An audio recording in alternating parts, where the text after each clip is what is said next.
اول الناس بابراہیم للذین اتبعوہ، یعنی سب لوگوں سے زیادہ ابراہیم علیہ السلام سے نزدیک تو وہ لوگ ہیں جنہوں نے ان کا کہنا وہ مانا ہو۔ اب اس کا شأن نزول کیا ہے؟ اس آیت کا شأن نزول واقعہ ہجرت حبشہ ہے۔ مختصر عرض ہے کہ صحابہ رسول اللہ صلی اللہ علیہ وسلم نے پریشان ہو کر مشرکین مکہ سے حبشہ کی طرف ہجرت کا ارادہ کیا، اور شاہ حبشہ کے پاس وہ پہنچے جس کا نام اسہمہ تھا، لیکن مشرکین مکہ نے وہاں بھی صحابہ کرام کو تنگ کرنے کی سازش کی، مگر اللہ نے شاہ حبشہ کے دل کو نرم کر دیا، اور حضرت جعفر کی تقریر نے اثر دکھایا، جس کی بنا پر شاہ حبشہ نے اصحاب رسول کی خوب مہمان نوازی کی اور عزت و امن و امان سے رہنے کی اجازت دے دی، اور مشرکین مکہ وہاں سے خائب اور خاسر لوٹنے اسی روز مکہ میں یہ آیات جو ہے نا وہ نازل ہوئی کہ ان اول الناس بابراہیم اتبعوہ، یعنی اصل مشرکین مکہ تو یہ کہتے تھے نا کہ ہم دین ابراہیمی پر عمل کرنے والے ہیں اور ہم ابراہیم علیہ السلام کو فالو کرنے والے ہیں، تو اللہ نے یہ فرمایا کہ ابراہیم علیہ السلام سے زیادہ نزدیک تو وہ لوگ جنہوں نے اس کا کہنا مانا ہو، تو انہوں نے بت پرستی کا تعلیم تو نہیں بلکہ وہ تو بت شکن تھے۔ تو یہ آیات کا شأن نزول یہی سارا کچھ ہے۔ اس کے بعد آیت سورہ آل عمران کی ہے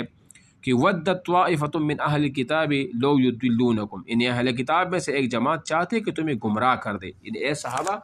آپ کو گمراہ کرنا چاہتے اہل کتاب۔ تو اس کا شأن نزول یہ ہے کہ حضرت معاذ بن جبل، حضرت حذیفہ بن الیمان اور حضرت عمار بن یاسر کو یہودیوں نے اپنے مذہب کی دعوت دی، تو اس پر یہ آیات جو ہے نا وہ نازل ہوئی کہ وَدَّتْ طَائِفَةٌ مِّنْ أَهْلِ الْكِتَابِ لَوْ يُضِلُّونَكُمْ عَنْ دِينِكُمْ، کہ آپ کے دین سے کیا کرنا چاہتے ہیں، یعنی مرتد کرنا چاہتے ہیں۔ اس کے بعد آیت ہے یا اہل الکتاب لم تلبسون الحق بالباطل وتکتمون الحق، کہ اہل کتاب تم کیوں حق کو باطل کے ساتھ مخلوط کرتے، خلط مت کرتے ہو، مکس کرتے ہو اور حق کو چھپاتے ہو۔ یہ انہوں نے ایسا کیا کیا تھا کہ یہ آیات نازل ہوئی؟ تو یہ اس کا شأن نزول ہے کہ محمد بن اسحاق نے ابن عباس کا قول نقل کیا ہے کہ مشرکین نے عبداللہ بن حنیف اور عدی بن زید وغیرہ نے باہم مشورہ کیا کہ محمد صلی اللہ علیہ وسلم پر جو کچھ اتارا گیا ہے اس کو ہم اول نہار مان لے اور آخر النہار اس کا انکار کرے۔ اس تدبیر سے مسلمانوں کو شبہ پڑ جائے گا اور شاید وہ اپنے مذہب سے لوٹ جائیں گے۔ انہی کے بارے میں یہ آیات ان اللہ واسع علیم تک کی پوری آیات وہ نازل ہوئی کہ یا اہل الکتاب لم تلبسون الحق، جب حق مثال قرآن اور رسول پر آپ ایمان لے آنے کی بات کرتے ہو تو پھر حق کو کیوں چھپاتے ہو؟ پھر حق کو قبول کرو اور اسی ایمان پر کیا رہو، مستقیم رہو۔ آواز آ رہی ہے میری؟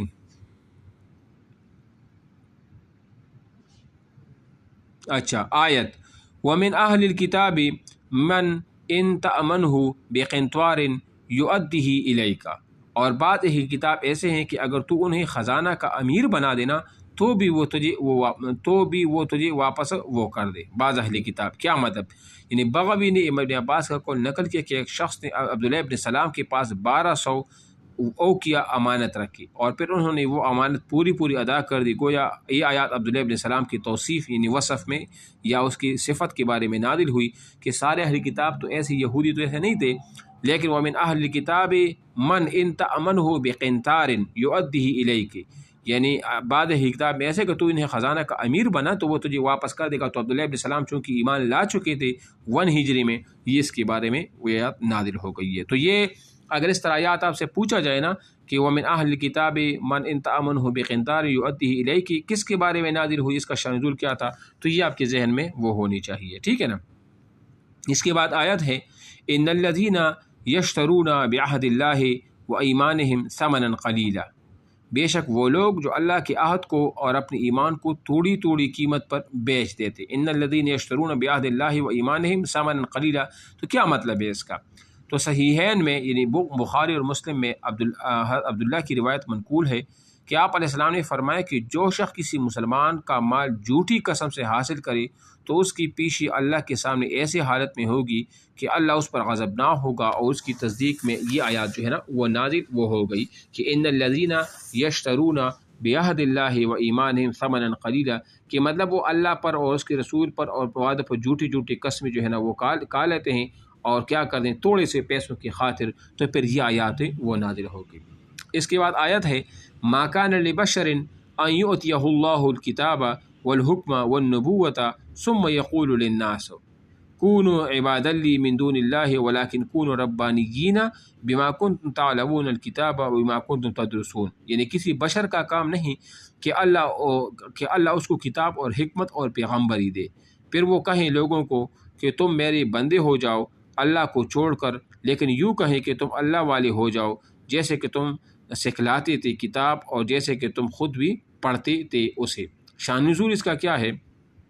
وفد نجران کی موجودگی میں، وہ جو نجران کا وفد 9 ہجری کو آپ علیہ السلام کے پاس آیا تھا اور پھر آپ نے ان کو مباہلے کی دعوت بھی دی تھی، جو اس کے بعد وہ بھاگ گئے تھے۔ تو یہ کہتا ہے کہ وفد نجران کی موجودگی میں یہود و نصارہ میں سے بعض نے کہا کہ اے محمد صلی اللہ علیہ وسلم، کیا تم چاہتے ہو کہ ہم تمہاری اسی طرح پرستش کریں جیسے نصارہ عیسیٰ بن مریم کی پوچھتے تھے؟ تو آپ علیہ السلام نے فرمایا کہ معاذ اللہ، ہم غیر اللہ کی بندگی کریں یا دوسروں کو اس کی دعوت دے، حق